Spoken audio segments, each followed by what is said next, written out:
إن الحمد لله نحمده ونستعينه ونستغفره ونؤمن به ونتوكل عليه ونعوذ بالله من شرور أنفسنا ومن سيئات أعمالنا من يهده الله فلا مضل له ومن يضلل فلا هادي له وأشهد أن لا إله إلا الله وحده لا شريك له وأشهد أن محمدا عبده ورسوله اللهم صل على محمد وعلى آل محمد كما صليت على إبراهيم وعلى آل إبراهيم إنك حميد مجيد اللهم بارك على محمد وعلى آل محمد كما باركت على إبراهيم وعلى آل إبراهيم إنك حميد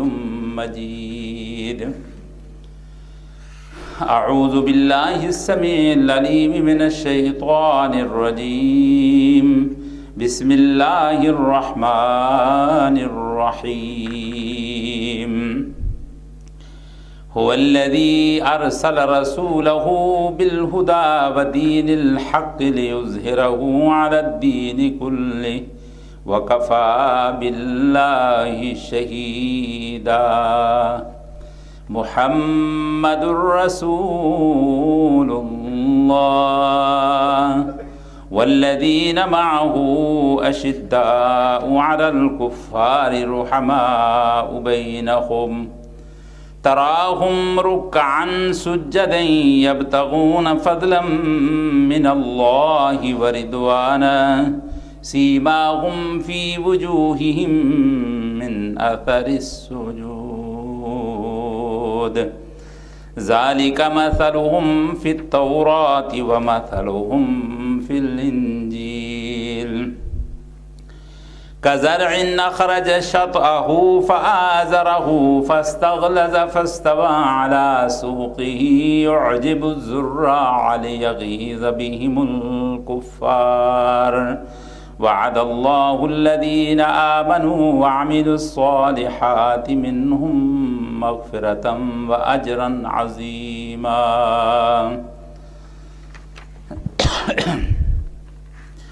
ہم سے پہلے تھا عجب تیرے جہاں کا منظر کہیں مسجود تھے پتھر کہیں معبود شجر خوگر پیکر محسوس تھی انسان کی نظر مانتا پھر اندیکھے خدا کو کیوں کر تیرے نام پہ تلوار اٹھائی ہم نے بات جو بگڑی تھی وہ بنائی ہم نے تھے ہم ہی ایک تیرے مار کا آراؤں میں خشکیوں میں کبھی لڑتے کبھی دریاؤں میں دی آذان کبھی یورپ کے کلیساؤں میں کبھی افریقہ کے تپتے ہوئے صحراؤں میں شاہ آنکھوں میں نہ جچتی تھی جہاں داروں کی کلمہ پڑھتے تھے ہم چھاؤں میں تلواروں کی میرے عزیز دوستوں اور بزرگوں اللہ سبحانہ و تعالی نے خاتم النبیین حضرت محمد الرسول اللہ صلی اللہ علیہ وسلم کو اسوہ حسنہ بنا کر بھیجا رول ماڈل لقد کان لکم فی رسول اللہ اسوۃ حسنہ کہ رسول اللہ صلی اللہ علیہ وسلم کی زندگی میں تمہارے لیے کامل نمونہ ہے ہمارا عقیدہ یہ ہے کہ نبی صلی اللہ علیہ وسلم کامل ترین انسان ہے ساری مخلوقات میں سے اللہ تعالیٰ نے جس ہستی کو بحیثیت انسان کامل بنایا وہ صرف ایک ذات ہے اور وہ خاتم ہے خاتم النبیین نبی صلی اللہ علیہ وسلم سے پہلے جتنے بھی نبی آتے تھے وہ آخر میں یہی کہتے تھے کہ ہمارے بعد فلاں نبی آنے والا ہے اور اس نبی کے آنے کے بعد وہ اعلان کرتا کہ میں اس کے بعد آیا ہوں یہ ایک آنر تھا، اعزاز تھا کہ محمد صلی اللہ علیہ وسلم سے پہلے آنے والا ہر نبی پہلے نبی کا نمائندہ ہوتا اور اس کی بشارت کی وجہ سے آتا۔ لیکن حضور سرور دو عالم صلی اللہ علیہ وسلم کی آمد کے بعد اللہ تعالیٰ نے یہ نبوت کا دروازہ بالکل بند کر دیا۔ جو پہلے آتا تھا حضور کی بعثت سے وہ نبی ہوتا تھا، وہ اللہ کے بہترین بندوں میں سے ہوتا تھا، لیکن حضور کے بعد اگر کوئی نبوت کا دعویٰ کرے تو وہ دجال اور کذاب ہے۔ حضور نے فرمایا کہ میری امت میں میرے بعد 40 آدمی ایسے آئیں گے، اور وہ 40 آدمی کون ہوں گے؟ جو اپنے آپ کو کہیں گے کہ میں نبی ہوں، میں اللہ کا بھیجا ہوا بندہ ہوں۔ کلکم کذابون ثلاثون دجالون، یہ 30 کے 30 آدمی، بعض روایتوں میں 40 ہے، بعض میں 30 کا ذکر ہے، 30 آدمی بڑے بڑے ہوں گے جو نبوت کا دعویٰ کریں گے، اور ہر آدمی یہ سمجھے گا کہ وہ خدا کا نبی ہے، لیکن اللہ کی لسٹ میں وہ آدمی کذاب ہوگا، دجال ہوگا۔ دجل فریب، مکر اور ایسے وہ حرکتیں کریں گے کہ جس سے لوگوں کو متاثر کر سکے۔ مثلا ایک جھوٹا نبی تھا، منصور کے زمانے میں پکڑا گیا، اس کو لایا گیا بادشاہ کے سامنے، کہا گیا کہ بھائی تو سنا ہے کہ نبوت کا دعویٰ کرتا ہے؟ کہنے لگا جی ہاں۔ اس نے کہا اچھا کوئی میریکل دکھاؤ، معجزہ دکھاؤ۔ وہ کہنے لگا جی کیا معجزہ دکھاؤں؟ اس نے کہا ایک تربوز بنا کے دکھاؤ، واٹر ملن، بڑا سا، اتنا سا۔ کہنے لگا جی مجھے بازار جانے کی اجازت دو۔ وہ کہنے لگا کہ نہیں نبی ہے تو یہی بنا کے دکھا، معجزہ دکھا۔ کہنے لگا دیکھو اللہ رب العالمین اتنی بڑی ہستی کا مالک ہے، اتنی قدرت کا مالک ہے، وہ بھی ایک تربوز کو بنانے میں 6 مہینے لگا دیتا ہے، تو مجھے تم آدھ گھنٹہ بھی نہیں دیتے۔ یعنی اس طرح کے وہ ٹرک اور اس طرح کی وہ ذہانت اور اس طرح کا وہ ذہن کو استعمال کر کے لوگوں کو پاگل اور بیوقوف بناتے تھے۔ حضور نے فرمایا کہ جو بھی نبوت کا دعویٰ کرے گا وہ کذاب اور دجال ہوگا۔ اب یہ چیز ہمارے لیے ایک سوچنے کی ہے، کیونکہ حضور صلی اللہ علیہ وسلم کو آخر دم تک، قیامت تک کے لیے اللہ نے خاتم النبیین بنایا، اور جس طرح حضور کی ذات کامل ہے، اکمل ہے، حضور کے بعد کوئی کامل انسان ایسا نہیں ہو سکتا۔ اسی طرح ہر وہ چیز کہ جو نبی صلی اللہ علیہ وسلم کے ساتھ تعلق ہے جس کا، وہ بھی بے مثال دنیا کے اندر بنائی گئی۔ اللہ نے ایسا خاندان آپ کو دیا کہ جس طرح کا خاندان کسی کو نہیں تھا۔ سلسلہ نبوت اتنا زبردست تھا، حضور نے فرمایا میرے خاندان میں شروع سے لے کر آخر تک کوئی بدکار آدمی شامل نہیں ہے۔ ہمارے آباء و اجداد میں ہمیشہ نیک اور صالح، جرت مند اور بہادر لوگ ہوا کرتے تھے۔ سب سے بہترین جو سلسلہ ہے، جو چین ہے، فیملی ٹری ہے، وہ محمد صلی اللہ علیہ وسلم کا۔ اسی طرح حضور کی تمام کارکردگی، حضور کی فیملی، حضور کے خاندان، یہ سب کے سب منفرد مقام ہے ان کو۔ اسی طرح اللہ نے چاہا کہ اپنے نبی کے جو ساتھی بنے، جو اس کے رفیق بنے، وہ بھی پوری دنیا میں انوکھے اور ممتاز ہوں۔ کسی نبی کو اس طرح کے صحابہ نہیں ملے، کسی نبی کو اس طرح کے یاران غار نہیں ملے۔ حضرت عیسیٰ علیہ السلام خود، یہ جو آج کل بائبل ہے جس کو یہ یہودیوں عیسائیوں کا کلام اور یہ خدا کا کلام اس کو کہتے ہیں، مشترکہ ایک کتاب ہے ان کی، اس کے اندر بھی حضرت عیسیٰ علیہ السلام کا ذکر کیا کہ ان کے 30 ساتھی تھے، صرف 30 آدمی تھے، اور ان میں سے ایک آدمی نے گورنمنٹ سے 30 روپے لے کر حضرت عیسیٰ علیہ السلام کو پکڑوا دیا۔ موسیٰ علیہ السلام کو ساتھی ملے، لیکن پورا قرآن ان کا رولا دہائی ذکر کرتا ہے، کبھی بھی سکھ کا سانس انہوں نے اپنے نبی کو نہیں لینے دیا گا۔ اللہ تعالیٰ نے فرمایا اس طرح کے سوال کرتے تھے، اس طرح کے الٹ پلٹ ان کے ساتھ الجھتے تھے نبی کے ساتھ، کہ جو ان کی شایان شان نہیں تھا، اور یہ یہودی بھی اسی طرح محمد صلی اللہ علیہ وسلم کو تنگ کرنے کے لیے سوال کرتے ہیں. فرمایا لا تسألوا رسولکم کما سئل موسیٰ من قبل، کہ اس طرح کے سوال نہ کیا کرو جس طرح موسیٰ علیہ السلام سے کیے جاتے تھے اور ان کو اذیت اور تکلیف دی جاتی تھی. اللہ تعالیٰ نے فرمایا لا تکونوا کالذین آذوا موسیٰ فبرأہ اللہ مما قالوا وکان عند اللہ وجیہا، کہ تم اس طرح ایذا اپنے نبی کو مت دو جس طرح کہ موسیٰ کے ساتھی ان کو دیا کرتے تھے، ہر وقت وہ تکلیف میں رہے. اسی طرح حضرت نوح علیہ السلام کے ساتھ دیکھیے، بہت کم لوگ تھے ایمان لانے والے، اور ان میں اچھے لوگ بھی تھے، سچے لوگ بھی تھے اور منافق بھی تھے. اس طرح تو ہوتا تھا. لیکن اس طرح کی جماعت جس طرح محمد صلی اللہ علیہ وسلم کو اللہ تعالیٰ نے عطا فرمائی، اس طرح کی جماعت کسی بھی نبی کو نہیں ملی. اور ایک موقع ایسا آیا جب آپ نے بدر کا اعلان کیا کہ جنگ کرنی ہے، جنگ کے لیے جانا ہے، سارے لوگوں سے آپ نے مشورہ کیا، مشاورت کے ساتھ اس طرح کے بڑے بڑے کام حضور فرمایا کرتے تھے. تو ان سب سے پوچھا کہ بھئی آپ بتاؤ کہ ہمیں کیا کرنا چاہیے. دشمن ہمارے اوپر حملہ کرنے کے لیے نکل آیا ہے، اس کے پاس ساز و سامان ہے، گھوڑے ہیں، سواریاں ہیں، اونٹ ہیں، اسلحہ ہے، سب کچھ ہے، ہمارے پاس کچھ نہیں ہے. تو کس طریقے سے ہم ان کا مقابلہ کریں؟ کسی نے کوئی مشورہ دیا، کسی نے کوئی مشورہ دیا. اب لوگوں نے یہ فیل کیا کہ حضور کچھ اور چاہتے ہیں. تو حضرت ابو بکر صدیق رضی اللہ تعالیٰ عنہ کھڑے ہوئے اور کہا کہ اے اللہ کے پاک پیغمبر صلی اللہ علیہ وسلم، آپ جو ارشاد فرمائیں گے ہمیں منظور ہوگا. ہماری جان، ہمارا مال، ہماری عزت، سب کچھ آپ کے نام پہ قربان. حضور صلی اللہ علیہ وسلم نے فرمایا جزاک اللہ، تو نے خوش کر دیا، اور ابو بکر تم نے تو ہمیشہ ہی خوش کیا. تو ایسے محسوس ہوا کہ ابھی حضور کچھ اور چاہتے تھے، کیونکہ حضرت ابو بکر، حضرت عمر، عثمان، یہ سب کے سب مہاجر تھے، مکے سے آئے تھے نا.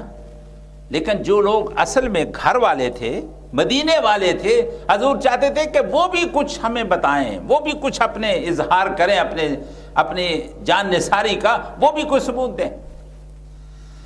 تو حضرت مقداد رضی اللہ تعالیٰ عنہ مہاجر تھے، کھڑے ہوئے، اور ایک روایت میں سعد بن عبادہ کا بھی ذکر تھا، وہ بھی کھڑے ہوئے، اور انہوں نے کیا خوب تقریر کی، تفسیر اور حدیث کی اور سیرت کی کتابوں کے اندر ان کی تقریر لفظ بلفظ.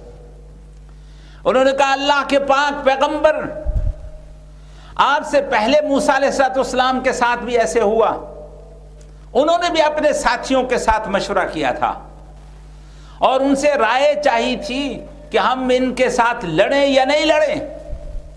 تو ان کے ساتھیوں نے کیا جواب دیا تھا؟ فَاذْهَبْ أَنْتَ وَرَبُّكَ فَقَاتِلَا إِنَّا هَاهُنَا قَاعِدُونَ. سارے بنی اسرائیلی کہنے لگے کہ اے موسیٰ، تو جاؤ اور تیرا رب جانے، دونوں جا کر لڑو اس قوم کے ساتھ، بڑے تکڑے ہو، بڑی طاقت ہے تمہارے اندر. جب تم فتح کر لو گے، ان کے ساتھ لڑائی کو فتح کر لو گے، تو ہم بھی آپ کے ساتھ آ جائیں گے اور وہاں پر جھنڈا ہم بھی لہرا دیں گے. تو ایک قوم تھی، نبی کی قوم، جنہوں نے اپنے نبی کو مشورہ دیا کہ وہ جائے اور اس کا رب جا کر لڑے. وہ تو تھے موسیٰ کے ساتھی. لیکن اے محمد صلی اللہ علیہ وسلم، آپ اور ہم، کوئی مقابلہ نہیں ہے موسیٰ اور ان کی قوم کے ساتھ. وہ کہتے تھے کہ تم جاؤ، اور ہم یہ کہتے ہیں کہ اللہ کے پاک پیغمبر آپ یہاں بیٹھیں، ہم جا کے لڑتے ہیں. وہ کہتے تھے کہ تم بڑے تکڑے ہو، ہم کہتے ہیں کہ تم بڑی عزت والے ہو. اے اللہ کے پاک پیغمبر، جو چیز آپ ہمارے مال سے لیں گے وہ چیز ہمیں اتنی زیادہ محبوب ہوگی بنسبت اس چیز کے جو آپ ہمارے مال میں سے چھوڑ دیں گے. وہ تو کہتے تھے کہ جاؤ اس قوم فلسطین والوں کے ساتھ لڑو، اور ہم یہ کہتے ہیں کہ آپ ہمیں حکم دیں ہم برق غمات تک جائیں، اور اگر آپ ہمیں دیں اب حکم دیں تو ہم دریاؤں کے اندر کود جائیں، ہم جلتی ہوئی آگ کے شعلوں کے اندر کود جائیں۔ برق غمات کا لفظ آتا ہے کہ وہاں تک ہم جانے کے لیے تیار ہیں۔ حضرت مقداد کی یہ تقریر اتنی خوبصورت تقریر تھی کہ جس نے سارے لوگوں کے ایمان کی تجدید اور حرارت پیدا کر دی۔ نبی صلی اللہ علیہ وسلم بڑے خوش ہوئے، اور یہ کوئی ایسا واقعہ نہیں ہے، ایک مرتبہ کا واقعہ نہیں ہے۔ جنگ حنین میں بھی جب مکے میں آیا لڑنے کے لیے نبی صلی اللہ علیہ وسلم، اور اللہ تعالیٰ نے آپ کے ہاتھ پر مکہ فتح کر دیا، تو اس کے بعد جلدی ہی دشمنوں نے جمع ہو کر حنین کے موقع پر حضور کو لڑائی کے لیے آمادہ کیا، اور اس وقت بڑی تعداد تھی آپ کے ساتھ بھی، جو نئے نئے مسلمان نوجوان ہوئے تھے مکے میں وہ بھی ساتھ تھے۔ ظاہر ہے نوجوان اتنے محتاط نہیں ہوتے، ڈسپلن اتنا نہیں ہوتا تھا، تو انہوں نے کیا کیا کہ اپنی مرضی سے ہی آگے پیچھے جانا شروع کر دیا۔ تو نتیجہ یہ ہوا کہ وہ جو دشمنوں کا لشکر تھا ان کی تدبیریں کامیاب ہوئیں، اور انہوں نے اتنا یک بارگی حملہ کیا کہ سب کے قدم اکھڑ گئے، لیکن اللہ کے نبی صلی اللہ علیہ وسلم کھڑے ہو رہے، اپنے خچر پر کھڑے ہو گئے۔ حالانکہ جب تیر آ رہے ہوں، گولیاں برس رہی ہوں تو آدمی نیچے چھپ جاتا ہے، لیکن حضور اپنے خچر پر کھڑے ہو گئے، اور آپ نے فرمایا انا النبی لا کذب انا ابن عبد المطلب، کہ لوگو میں اللہ کا نبی ہوں اور اس میں کوئی شک نہیں ہے، اور میں عبد المطلب کا بیٹا ہوں، شجاع کا اور بہادر انسان کا بیٹا ہوں۔ حضور صلی اللہ علیہ وسلم کی اس کیفیت کو دیکھ کر تو دور دور جو لوگ بکھرے ہوئے تھے وہ جمع ہونے شروع ہو گئے کہ جب ہمارا قائد اتنی جرت کے ساتھ کھڑا ہے تو ہمیں کیوں بھاگنے کی کیا ضرورت، کیا مصیبت پڑی ہے؟ سب کے سب جمع ہو گئے۔ اب جو بات میں بیان کرنا چاہتا ہوں، اور مولانا منیر قاسم صاحب تشریف لائے ہیں، میں ان کو بھی دعوت دینے والا ہوں، تو لوگ جب اکٹھا ہو گئے اور اتنی جگرے کے ساتھ لڑے کہ وہ بالکل جنگ کا پاسا پلٹ گیا، اور اللہ سبحانہ و تعالیٰ نے اس کا ذکر قرآن میں کیا۔ لَقَدْ نَصَرَكُمُ اللَّهُ فِي مَوَاطِنَ كَثِيرَةٍ وَيَوْمَ حُنَيْنٍ إِذْ أَعْجَبَتْكُمْ كَثْرَتُكُمْ فَلَمْ تُغْنِ عَنْكُمْ شَيْئًا وَضَاقَتْ عَلَيْكُمُ الْأَرْضُ بِمَا رَحُبَتْ ثُمَّ وَلَّيْتُمْ مُدْبِرِينَ ثُمَّ أَنزَلَ اللَّهُ سَكِينَتَهُ عَلَى رَسُولِهِ وَعَلَى الْمُؤْمِنِينَ وَأَنزَلَ عَلَيْهِمُ السَّكِينَةَ وَأَنزَلَ عَلَيْهِ السَّكِينَةَ وَنَصَرَهُ اللَّهُ، فرمایا کہ جب حنین کے موقع پر اللہ نے تمہاری مدد کی اور اپنے رسول پر سکینت نازل فرما دی۔ یہ سکینت جو اطمینان ہوتا ہے دل کا، اس کا نام ہے۔ تو اللہ تعالیٰ نے ایسا پاسا پلٹ دیا، اور اس کے بعد اتنا جنگ کا مال اتنا اکٹھا ہو گیا۔ نبی صلی اللہ علیہ وسلم نے جو نئے لوگ تھے ان کی دل جوئی کے لیے، یہ بھی حضور نے ہمیں طریقہ بتایا کہ جو نئے لوگ ساتھی شامل ہوں ان کی دل جوئی کرو، مال کے ساتھ، الفاظ کے ساتھ، ہمدردی کے ساتھ۔ حضور نے ان کو دیا، بہت دیا، کسی کو 300 اونٹ، کسی کو 400 چاندی، کسی کو کتنے تولے چاندی سونا، بہت زیادہ جو نئے نئے مسلمان ہوئے تھے ان کو دے دیا۔ تو اب جو یہ بوڑھے تھے نا، جو مدینے سے ساتھ آئے تھے، وہ تو بڑے، ان کا تو ایمان بڑا پختہ تھا، ان کے اندر تو یہ بات پیدا نہیں ہوئی کہ بھئی حضور نے ہمیں کیوں نہیں دیا۔ لیکن جو نوجوان تھے مدینے کے، وہ کہنے لگے کہ دیکھو مرنے مارنے کے لیے ہم، اور پیسہ جب بانٹنے کا ٹائم آتا ہے تو ان لوگوں کو ترجیح دی جاتی ہے جو کل مسلمان ہوئے۔ نبی صلی اللہ علیہ وسلم کو خبر ملی، حضور بہت اچھے خطیب تھے، انسان کی سائیکالوجی، اس کی نفسیات کو پوری طرح جانتے تھے۔ آپ نے ان سب کو اکٹھا کیا خیموں کے اندر، فرمایا انا سمعت کذا و کذا، میں نے یوں اس طرح کی باتیں سنی ہیں، کیا یہ سچ ہے؟ تو اب وہ شرمندہ تو ہو رہے تھے، یعنی نوجوانوں کی جگہ پر بوڑھے لوگ شرمندہ ہو رہے تھے کہ ہمارے نوجوانوں نے یہ باتیں کہی ہیں. تو وہ کہنے لگے اللہ کے رسول صلی اللہ علیہ وسلم ہم تو خوش ہیں، جو آپ ہمیں دیں، ہم آپ کے لیے کوئی مال کے لیے نہیں آئے، ہم تو ایمان کے تقاضے کو پورا کرنے کے لیے آپ کے ساتھ آئے. نبی صلی اللہ علیہ وسلم نہیں، تم نے سچ نہیں کہا. تمہیں یہ کہنا چاہیے تھا کہ اے محمد صلی اللہ علیہ وسلم، تمہیں اپنے خاندان والوں نے اکیلا چھوڑ دیا، ہم نے تمہاری مدد کی. اپنوں نے تمہیں دیس نکالا دیا، ہم نے اپنے گھر میں آپ کو جگہ دی. انہوں نے آپ کے ساتھ کفر کیا، ہم نے آپ کے ساتھ ایمان لایا. انہوں نے آپ کے سینے سے سب کچھ کھینچ لیا اور ہم نے اپنا سینہ آپ کے لیے پیش کر دیا. جہاں آپ کا پسینہ بہے گا وہاں ہمارا خون بہے گا. تمہیں یوں کہنا چاہیے تھا کہ اے محمد صلی اللہ علیہ وسلم، تمہاری حالت تو یہ ہے کہ تم نے صحیح جواب نہیں دیا. فرمایا کہ دیکھو یہ لوگ جن کو میں دے رہا ہوں یہ مکے میں رہتے ہیں. بے شک مکہ میرا جنم بھومی ہے، یہاں میں پیدا ہوا ہوں، لیکن سچی بات تو یہ ہے کہ میں تمہارے ساتھ جاؤں گا، مدینے میں رہوں گا، وہیں مروں گا. اب جو صحابہ نے اس طرح کی بات سنی اور اتنے جذباتی انداز میں یہ گفتگو ہوئی تو اب وہ لوگ رونے لگ گئے اور کہنے لگے کہ اے محمد صلی اللہ علیہ وسلم، آپ سب کچھ ان کو دے دیجئے اور ہمارے لیے صرف محمد ہی رہنے دیجئے.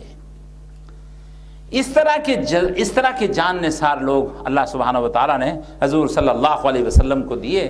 بہرحال اس بات پر انشاءاللہ آگے گفتگو ہوگی. حضرت مولانا منیر قاسم صاحب ہماری جماعت کے بڑے پرانے بزرگ، تو ہم ان کو نہیں کہہ سکتے کیونکہ وہ بزرگ کہلانا بھی نہیں چاہتے. بہرحال ہمارے لیے تو قابل احترام ہیں. وہ تشریف لائیں اور اپنے خوبصورت انداز میں صحابہ کرام کی سیرت بیان کریں. حضرت مولانا منیر قاسم صاحب. الحمدللہ وحدہ والصلاة والسلام علی سید الرسل وخاتم الانبیاء. اللہم صل علی محمد وعلی آل محمد کما صلیت علی ابراہیم وعلی آل ابراہیم انک حمید مجید. اللہم بارک علی محمد وعلی آل محمد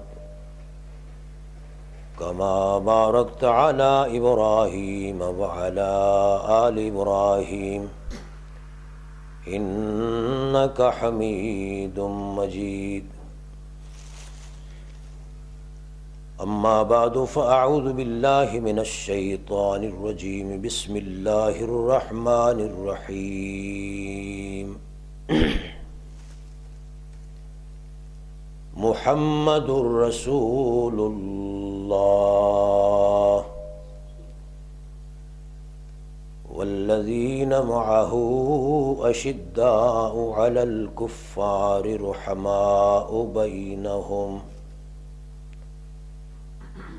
تراہم رکعا سجدا یبتغون فضلا من اللہ ورضوانا. صدق اللہ مولانا العظیم. یہ یار کچھ جان پا، بہت کمزور ہے بہت.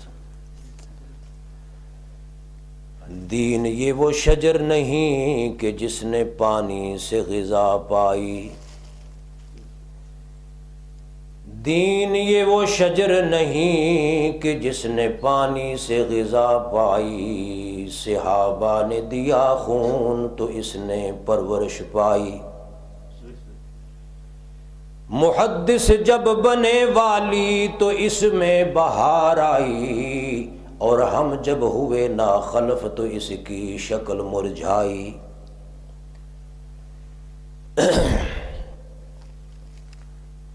حضرات علماء کرام، اور میرے بزرگان محترم، السلام علیکم ورحمۃ اللہ وبرکاتہ۔ حمد و ثنا کے بعد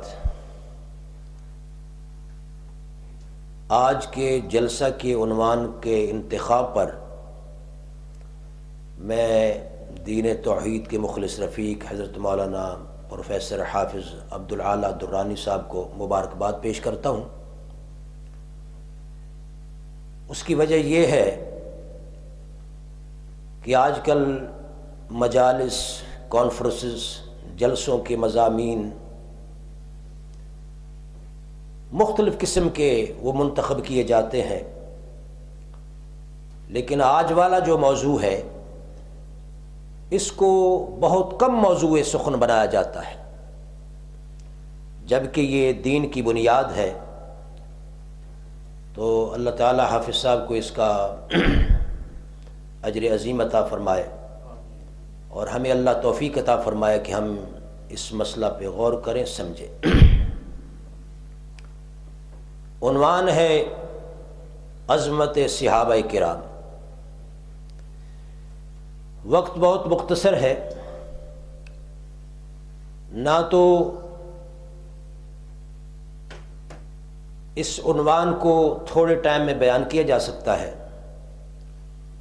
لیکن حافظ صاحب کا بہت شارٹ نوٹس پر میں حاضر ہوا ہوں۔ جو باتیں اللہ کو منظور ہوگی، وما تشاءون الا ان یشاء اللہ رب العالمین، جو اللہ چاہتے ہیں وہی بات نکلتی ہے۔ تو دعا فرمائیے سب سے پہلے مجھے خود کو سمجھنے کی اللہ توفیق دے، پھر سمجھانے کی، اور پھر کتاب و سنت کی روشنی میں بات کرنے کی توفیق عطا فرمائے۔ میرے بہت ہی قابل احترام بھائیوں، صحابی کس کو کہتے ہیں؟ جو ایمان کی حالت میں رسول اکرم، رسول محتشم جناب محمد الرسول اللہ صلی اللہ علیہ وسلم کو دل کی گہرائیوں سے مان لیتا ہے، اللہ کی توحید، اللہ کے نبی پاک کی رسالت کو مان لیتا ہے، وہ صحابی ہے۔ اور اگر کوئی ایسا صحابی ہو جو آنکھوں سے نابینا ہے، وہ رسول اکرم صلی اللہ علیہ وسلم کو نہیں دیکھ سکتا، وہ ایمان والا ہے، تو اس کو اللہ کا رسول اپنی پیاری آنکھوں سے دیکھ لے تو وہ بھی صحابی ہے۔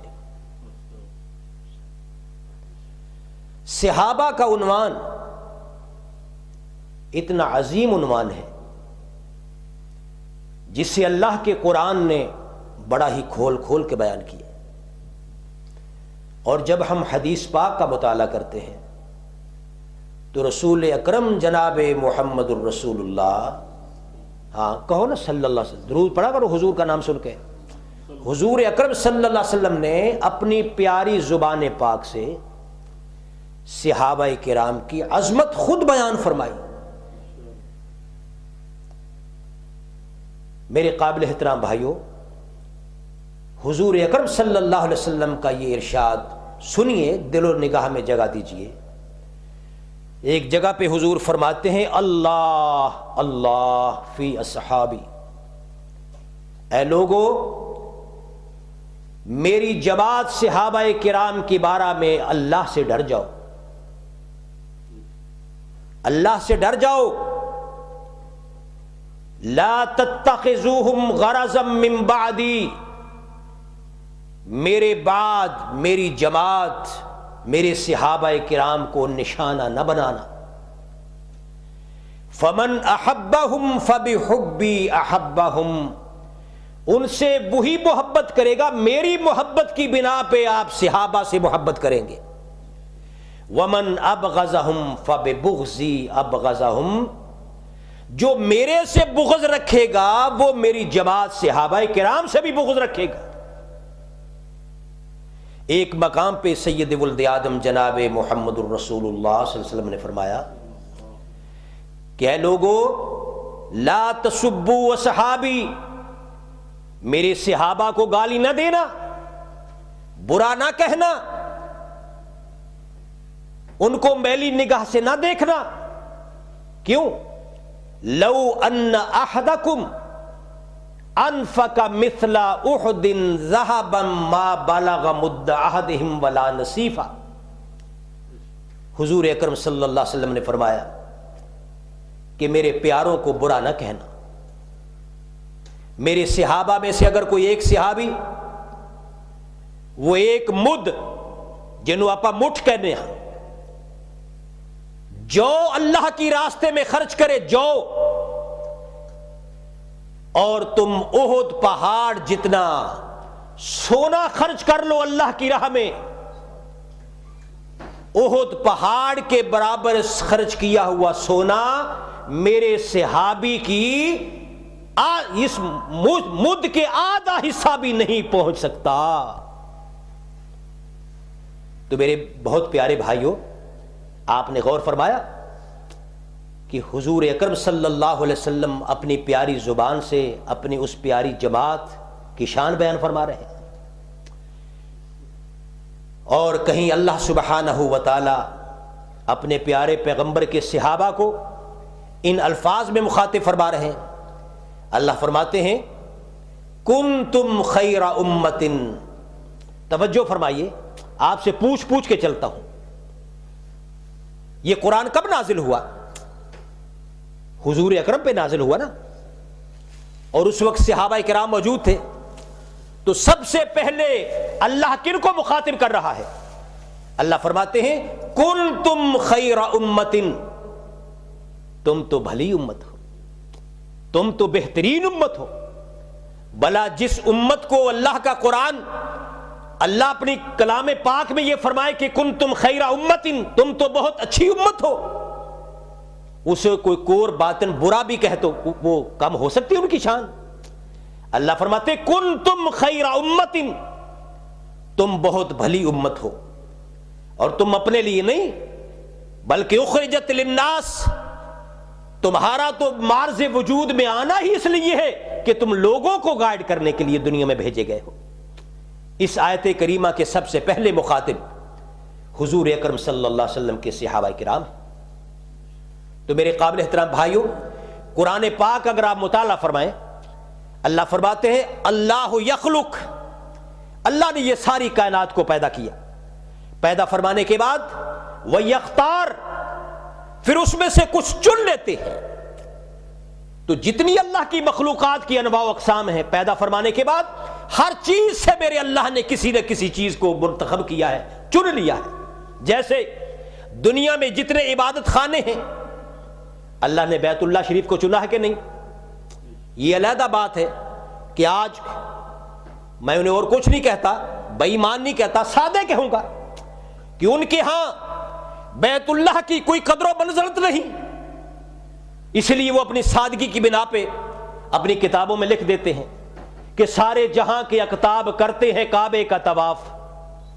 سارے جہاں کے اقطاب کرتے ہیں کعبے کا طواف، اور کعبہ کرتا ہے طواف اے درے والا تیرا، اے پیر عبد القادر جیلانی رحمت اللہ علیہ. آپ کہہ دو رحمت اللہ علیہ، کیونکہ ہمارے وہ بہت بڑے موحد تھے، توحیدی آدمی تھے. کتنے توحیدی آدمی تھے؟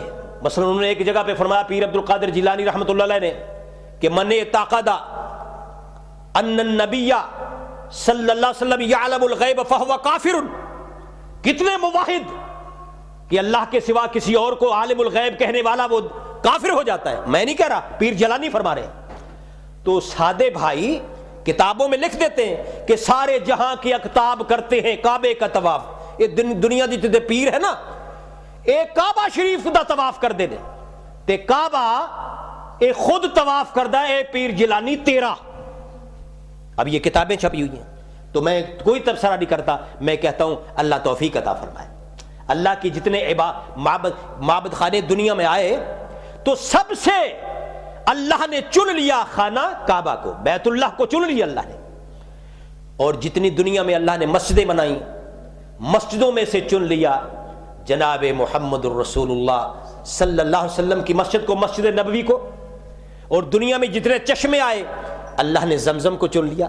عبادت خانوں سے خانہ کعبہ کو چن لیا، مسجدوں میں سے مسجد نبوی کو چن لیا، چشموں میں سے زمزم کے پانی کے چشمے کو چن لیا، پہاڑوں میں سے کوتور کو چن لیا میرے دوستو بزرگوں، اور پھر کتابوں میں سے قرآن پاک کو چن لیا، مہینوں میں سے رمضان شریف کے مہینے کو چن لیا، دنوں میں سے اللہ نے جمعۃ المبارک کے دن کو چن لیا، اور میرے پیارے بھائیوں انبیاء میں سے سید ولد آدم جناب محمد الرسول اللہ کو چن لیا، اور میرے پاک محمد الرسول اللہ کو چن لیا سارے نبیوں میں سے، اور سب انبیاء کی امتوں میں سے محمد الرسول اللہ کی امت کو چن لیا، اور محمد الرسول اللہ کی امت میں سے وہ حدیبیہ والے 1400 صحابہ کو اللہ نے چن لیا، اور 1400 صحابہ میں سے بدری 313 کو اللہ نے چن لیا، اور 313 میں سے اللہ نے عشرہ مبشرہ 10 کو چن لیا، اور 10 میں سے 4 خلفائے راشدین کو چن لیا، اور 4 میں سے میرے صدیق کو چن لیا۔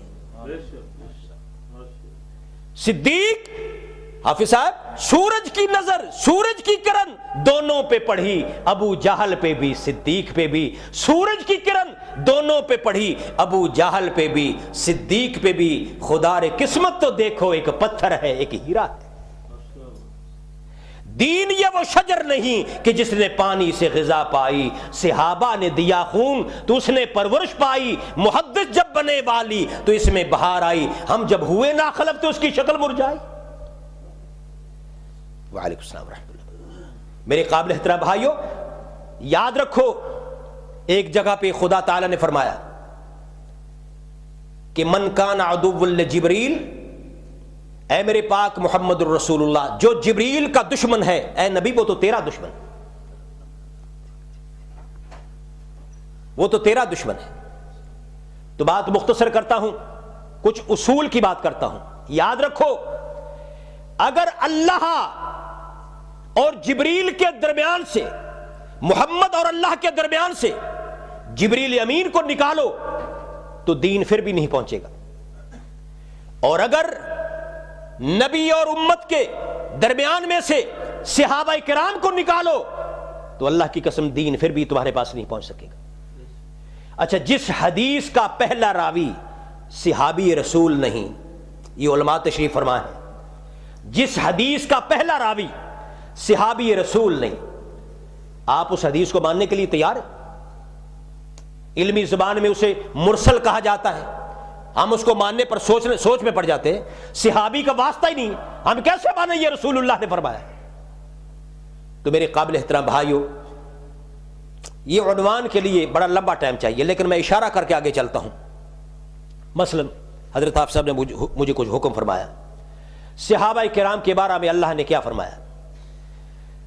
فرمایا کہ صحابہ کرام کون ہیں؟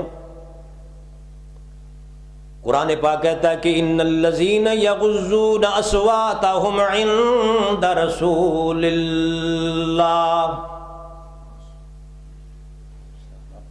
ان الذین یغضون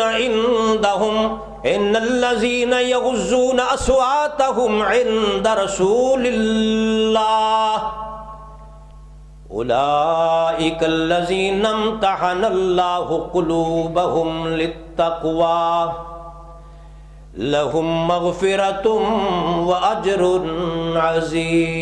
عظیم۔ قرآن پاک سے بڑھ کر کوئی دلیل نہیں ہو سکتی میرے قابل احترام بھائیوں۔ صحابہ کا مسئلہ سمجھنے کے لیے اللہ کا قرآن سمجھیے۔ اللہ فرماتے کہ میرے صحابہ تو وہ ہے محمد عربی کے مکتبہ مصطفی کے تلامذہ، محمد کی جماعت، محمد کی جماعت صلی اللہ علیہ وسلم۔ میرے دوستو آپ کو پتہ ہے بٹیر باز کے یار بھی بٹیر باز ہوتے ہیں، چوروں کے یار بھی حافظ صاحب چور ہوتے ہیں، ٹھگوں کے یار بھی ٹھگ ہوتے ہیں، کبوتر بازوں کے یار بھی کبوتر باز ہوتے ہیں، ککڑ لڑانے والوں کے یار ککڑ لڑانے والے ہوتے ہیں، بٹیرے لڑانے والوں کے یار بھی بٹیرے والے ہوتے ہیں، شرابیوں کے یار بھی شرابی ہوتے ہیں، بدماشوں کے یار بھی بدماش ہوتے ہیں۔ میں کہا کرتا ہوں جس طرح میرا اللہ کا نبی اور محمد عربی پاک ہے، میرا نبی معصوم ہے، اسی طرح محمد کی جماعت بھی اللہ نے محفوظ بنائی ہے۔ فرمایا کہ میرے نبی کے صحابہ تو وہ ہے خدا کی قسم جب رسول اکرم تشریف فرما ہوا کرتے تھے، اللہ کی قسم میرے آقا کے فرمان جب صحابہ کرام سنتے تھے تو جس طرح آگ پہ پانی چھڑک دیا جاتا ہو، صحابہ کرام پر محمد عربی کے فرمودات کا ایسے اثر ہوا کرتا تھا۔ اسی لیے اللہ فرماتے ہیں میرے پاک نبی کے صحابہ وہ ہیں ان الذین یغضون اصواتهم عند رسول اللہ، میرے نبی کی آواز کے پاس صحابہ اپنی آوازوں کو پست کر لیا کرتے تھے، اور یہ مضمون چلتا چلتا اللہ سبحانہ و تعالی نے فرمایا یہ صحابہ وہ ہیں ان الذین یغضون اصواتهم عند رسول اللہ اولئک الذین امتحن اللہ قلوبهم للتقوی، اللہ نے ان کے ہاتھوں کا، پاؤں کا، سر کا، آنکھوں کا ذکر نہیں کیا، فرمایا کہ اللہ نے ان کے دلوں کا امتحان لیا، اللہ نے ان کا دلوں کا امتحان لے کے کیا فرمایا لہم مغفرۃ واجر عظیم، بخشش ہی بخشش اللہ نے رکھی۔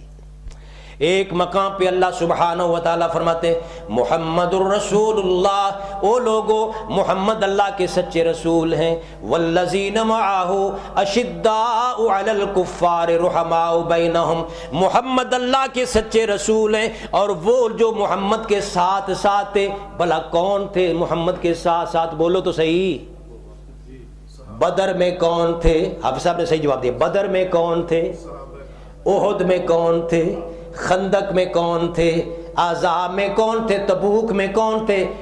وہ جو محمد کے ساتھ ساتھ صحابہ کرام، اور کوئی تو ایسے محمد کے ساتھ ساتھ، اللہ کی قسم ہے آج بھی محمد کے ساتھ لیٹے ہوئے۔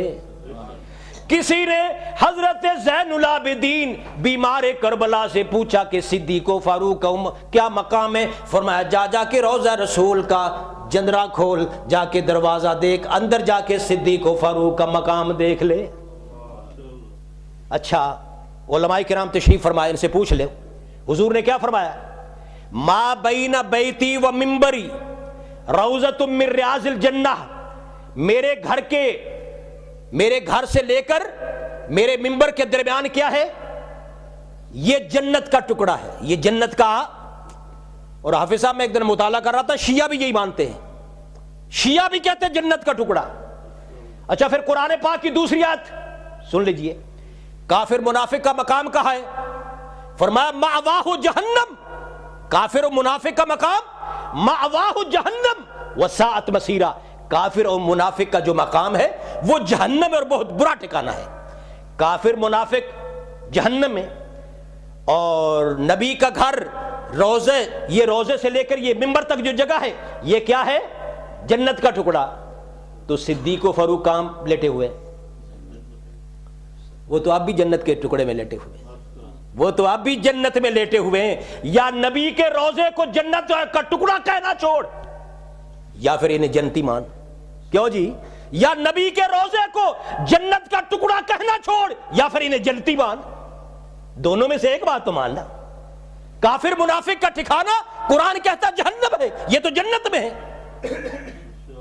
تو بیمار کربلا زین العابدین نے ٹھیک کہا، صدیق و فاروق کا مقام دیکھنا، جا روضہ رسول میں دیکھ لے ان کا کتنا مقام ہے۔ اور میرے دوستو صدیق کون ہے؟ ایک مستقل عنوان ہے۔ فرمایا صدیق تو وہ ہے، حضور نے خود فرمایا کہ لوگوں ساری دنیا کے محمد عربی احسان بدلہ اتار چکا ہے، دنیا میں ایک انسان ہے جس کے احسانوں کا بدلہ محمد عربی بھی نہیں دے سکے۔ فاروق اعظم کون ہے؟ فرمایا فاروق اعظم تو وہ ہے، فرمایا عمر ان الشیطان لیخاف منک یا عمر، اور ایک جگہ پہ یہ بات کہی تھی۔ حدیث میں آتا ہے کہ جاءت جاریۃ عند رسول اللہ صلی اللہ علیہ وسلم، آپ بھی کہا کرو نا صلی اللہ علیہ وسلم، جاءت جاریۃ عند رسول اللہ صلی اللہ علیہ وسلم قالت یا رسول اللہ انی نذرت ان ردک اللہ سالما ان اضرب بین یدیک بالدف، یا رسول اللہ میرے آقا میں نے نظر بانی ہے، میں نے نظر، اگر اللہ نے آپ کو جنگ سے واپس صحیح سلامت لٹایا میں نظر مانتی ہوں کہ میں آپ کے سامنے دف بجاؤں گی۔ تو حضور کو اللہ نے صحیح سلامت واپس لٹایا، تو حضور نے فرمایا ان کنتے نظرتے فضر بھی، اگر تو نے نظر مانی تھی تو پھر فضر بھی بجا لے۔ فہی جالت، شروع ہو گئی، فدخل ابو بکر فہی جالت، وہ شروع رہی، اور کوئی صحابہ آئے، فہی جالت، اس نے اپنا کام جاری رکھا۔ فلما دخل عمر رضی اللہ تعالیٰ عنہ القد الدف تحت استیا، اس نے اپنے یہ پاؤں کے نیچے چھپا لیا دف کو، اور میرے آقا جناب محمد رسول اللہ نے یہ منظر دیکھا۔ منظر دیکھنے کے بعد فاروق اعظم کے بارے میں حضور نے فرمایا، اے عمر ان الشیطان لیخاف منک یا عمر، عمر تجھے تو دیکھ کے شیطان بھی راستہ چھوڑ جایا کرتا ہے۔ کہاں یاد آگے حضرت خطیب پاکستان، لوگ انہیں خطیب کہتے ہیں، میں انہیں الخطیب کہا کرتا ہوں۔ حضرت خطیب پاکستان حضرت شیخ پوری رحمت اللہ علیہ، حضرت شیخ پوری رحمت اللہ نے فرمایا، لوگوں جو عمر سے بھاگے گا سدھا قبر وچ جائے گا۔ خطیب پاکستان فرمایا کرتے تھے، کہاں بھاگو گے کو عمر سے؟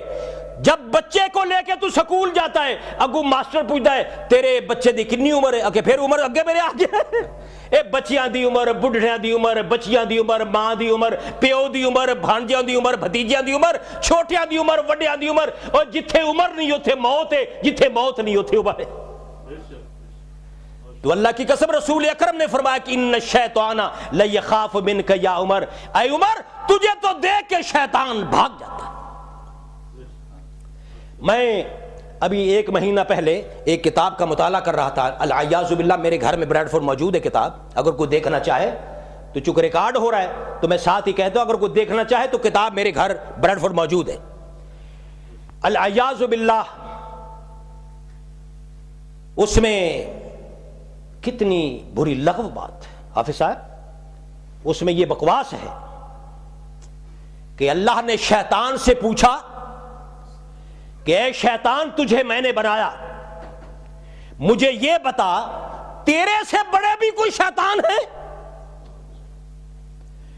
اور یہ اس بندے کی کتاب ہے جس کے بارے میں وہ خمینی کہا کرتا تھا میں لا شیعہ ولا سنیہ، میں قائل نہیں ہوں شیعہ سنی کا، البتہ میں تم اتنی بات کہتا ہوں کہ تم ملا باقر مجلسی کی کتابوں کا مطالعہ کیا کرو ڈھنگ کے ساتھ، میں نہیں کچھ کہتا صحابہ کو، تم مطالعہ کیا کرو، تو ہم کرتے ہیں۔ اس میں کیا لکھا ہوا ہے؟ اللہ نے کہا اے شیطان تجھے میں نے بنایا، تیرے سے بڑا بھی شیطان کوئی ہے؟ تو شیطان نے اللہ کو کہا میرے سے بڑے شیطان مدینہ میں محمد کی قبر میں ابو بکر عمر دونوں لیٹے ہوئے، میرے سے بڑے شیطان، العیاذ باللہ۔ ایک تو وقت نہیں، ورنہ ایک صحابی پر بات ذرا تفصیلی ہو سکتی۔ تو یہ قوم دنیا میں آئی تاکہ دنیا سے اسلام کا، ذہنوں سے اسلام کا، قرآن کا نقشہ مٹا دیا جائے۔ اور میرے دوستو جو قرآن پاک کے بارے میں کہیں 12 لوگ اس پہ سائن کریں کہ یہ قرآن ہی شراب خور خلفاء کا جمع کیا ہوا ہے، تو اب صحابہ کرام کی بات تو بعد میں آتی ہے۔ میرے پاس وہ بھی کتاب ہے، اس کتاب کا نام ہے فصل الخطاب، فصل الخطاب فی تحریف کتاب رب الارباب، بریڈ فورڈ میرے گھر میں موجود ہے، حسین نوری کی، آ کے پڑھ لو، لکھا ہو کہ قرآن ہی غلط ہے، یہ محرف قرآن کتاب ہے۔ میں یہ نہیں کہتا کہ کتاب میرے پاس نہیں کہیں اور، نہیں میرے پاس ہیں جو میں حوالے دے رہا ہوں، آ کے میرے گھر آپ دیکھ سکتے ہو۔ بھئی جو قرآن پاک کو صحیح نہ مانے اللہ کی کتاب، صحابہ کرام کا تو مسئلہ بعد میں آتا ہے۔ تو یاد رکھیے صحابہ کرام کی وہ ذوات ہیں جن کے بارے میں اللہ کے قرآن نے کہا۔ مثلا ایک جگہ پہ اللہ نے فرمایا، اللہ فرماتے کہ رضی اللہ عنہم ورضوا عنہ، لوگوں صحابہ کا مسئلہ قرآن پاک نے حل کر دیا ہے، فرمایا کہ رضی اللہ عنہم ورضوا عنہ، او لوگوں ناراض رہو یا خوش رہو، صحابہ تو وہ ہے کہ اللہ فرماتے ہیں میں ان پہ راضی ہو گیا ہوں، وہ اللہ پہ راضی ہو گئے۔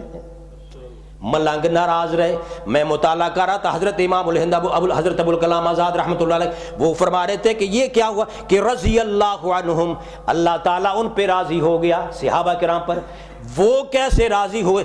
امام الہند فرماتے ہیں ان کے راضی ہونے کا مطلب یہ کہ جب حضرت خبیب رضی اللہ تعالیٰ عنہ کو سولی پہ چڑھایا گیا تو بامر مجبوری سولی پہ نہیں چڑھے، بلکہ سولی کے پھندے کو چوم کے انہوں نے سولی پر چڑھنے کے لیے تیار ہوئے۔ امام الہند فرماتے ہیں صحابہ نے دین کے لیے تکلیفیں کھائی ہیں، مجبوری کے لیے نہیں، بلکہ ان تکلیفوں کو قبول کر کے دل و دل کی محبت کے ساتھ انہوں نے قبول کیا۔ اللہ میاں اس لیے تو حضرت خبیب کہتے ہیں کہ وَلَسْتُ بَالِي حِينَ أُقْتَلُ مُسْلِمًا، میرے مولا مجھے کوئی پرواہ نہیں، اگر میری جان دین توحید پہ جا رہی ہو تو میرے سے بڑھ کے خوش نصیب کون ہو سکتا ہے؟ انہوں نے دین توحید کی خاطر جو تکلیفیں کاٹی ہیں، ہجرتیں کی ہیں، مکہ سے گئے ہیں اور ان کے سینے پہ پتھر رکھے جا رہے ہیں، گھسیٹا جا رہا ہے، بامر مجبوری نہیں بلکہ انہوں نے تو محبت کے ساتھ چوم کے گلے میں ڈال لیے، پھندوں کو ڈال لیا ہے۔ اللہ ان پہ راضی ہو گیا ہے اور وہ اللہ پہ راضی ہو گئے۔ کس کس صحابی کی بات کروں؟ سیدنا فاروق اعظم رضی اللہ تعالیٰ عنہ، جب ایمان قرآن انہیں نصیب ہوتا ہے، بہن کہتی بھائی جان لمبا واقعہ ہے، میں ایک بات وہاں سے کرتا ہوں، بہن کہتی بھائی جان تشریف رکھو، کچھ آپ غور و فکر کرنا شروع کر دیا آپ نے، کچھ میرے پاس کھانا تو کھا لو۔ فرمانے لگا بہن اب بیٹھنے کے لیے میں ہرگز تیار نہیں، کیوں؟ اس لیے میں جلدی جانا چاہتا ہوں اس محمد عربی کی خدمت میں اس زندگی پہ لعنت بھیجتا ہوں جو محمد عربی کی جدائی میں زندگی گزرے۔ محمد کے دی میں قدم رکھ چکا ہوں، میں جہنم کو جنت بنانے چلا ہوں۔ اللہ اکبر۔ محمد کے دی میں قدم رکھ چکا ہوں، میں جہنم کو جنت بنانے چلا ہوں، خلوص محبت سے لبریز ہو کر نئی ایک دنیا بسانے چلا ہوں۔ میں تیرے پاس بیٹھنے کے لیے تیار نہیں، میں تو اسے لعنت بھیجتا ہوں زندگی پر جو محمد عربی کی جدائی میں گزرے۔ فاروق اعظم وہ ذات گرامی جب محمد عربی کے پاس پہنچتے، سرکاری دو عالم صلی اللہ علیہ وسلم کھڑے ہو کے جھٹکا دیتے، عمر تجھے کیا خیال ہے تو اس وقت تک نہیں میرے پاس آئے گا جب تک کو کھٹکھٹانے والی تجھے اپنے مقام پہ نہ پہنچا دے، اور میرے نبی کے پاس پہنچ کر اسی وقت ایمان قبول کرتے۔ فاروق اعظم وہ ذات ہے جس کے آنے پہ محمد الرسول اللہ نعرہ تکبیر لگائی۔ اللہ اکبر کبیرہ والحمدللہ کثیرہ۔ میرے دوستو وقت اجازت نہیں دیتا، میں نے تھوڑے سے چند باتیں پیش کی ہیں۔ اللہ تعالی ہمیں صحابہ کرام کی محبت نصیب فرمائے۔ آخری بات سن لیجئے، سب سے بڑا لوگوں کا دشمنوں کا سوال یہ ہے کہ حضرت فاطمہ الزہرا نے مطالبہ کیا تھا کہ میرا باغ دے دو، باغ فدق۔ صدیق اکبر فاطمہ الزہرا کا باغ کھا گیا، العیاذ باللہ۔ کہتے ہیں کہ فاطمہ الزہرا کسی اور کو ساتھ لے کے باغ کا جا کے مطالبہ کیا، اور آگے صدیق نے ایک بات بنا لی۔ میرا سوال یہ ہے کہ وہ خلیفہ مان کے گئے تھے کہ بن مانگے؟ بن مانے۔ وہ خلیفہ مان کے گئے تھے یا بن مانے؟ بولو نا، مان کے، کیونکہ فیصلہ تو خلافت نے کرنا تھا۔ اگر وہ مان کے گئے سن تو انو پیڑ پہ تھی، اور اگر خلیفہ نہیں مان کے گئے تھے تو لین کی گئے سن۔ نہیں سمجھے گل؟ خلیفہ ماننا ہے تو بھی مانو، اور نہیں ماننا تو لین کی گئے۔ میرے دوستو یہ صحابہ کرام کے خلاف ایک سازش ہے، اللہ تعالی ہمیں اس سے محفوظ فرمائے اور صحابہ کی محبت نصیب فرمائے۔ وآخر دعوانا الحمدللہ رب العالمین۔